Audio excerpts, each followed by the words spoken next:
মধ্যে তার পাশের সিটি কোনো না কোনো মানুষ বসে যায়, কিন্তু আমার ক্ষেত্রে সম্পূর্ণ একটা উল্টো ঘটনা ঘটে গেছে।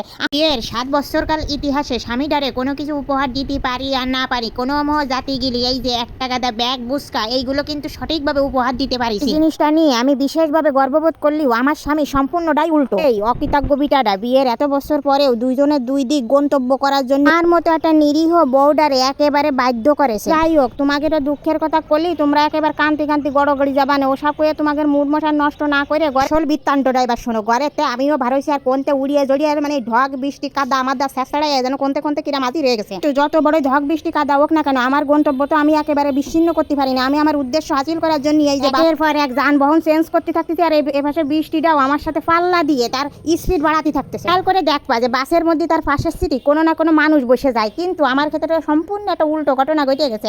আমার ক্ষেত্রে হয়েছে কি, আমার একেবারে সম্পূর্ণ উল্টো ঘটনা ঘটেছে। তোমরা এই যে পাশে যে জন্তুটারে দেখতে পাচ্ছ, এটা কিন্তু সম্পূর্ণ একটা ব্যাগ, এটা কোনো মানুষ হতে পারে না। এটা যদি মানুষ হয় তাহলে আমি মনে করি ব্যাগ জিনিসটারে সম্পূর্ণ অপমান করা হবে। আমার প্রিয় বন্ধু বান্ধবীর নিকট আমার একটা বিশেষ অনুরোধ রইল, জিনিসটা কি ভালোভাবে পর্যবেক্ষণ করে আমার পরবর্তীতে কমেন্টের মাধ্যমে অবশ্যই জানাবা। তাই হোক, ওই ব্যাগ বাস্তাটা টানতি টানতি আমি অবশেষে আমি আমার এলাকায় পৌঁছাই গেলাম। এই যে সবুজ সমারোহ, কিন্তু বৃষ্টি জিনিসটা সে কিন্তু থামলো না, আমার সাথে সাথেই চলে আসলো আমার বাড়ি পর্যন্ত।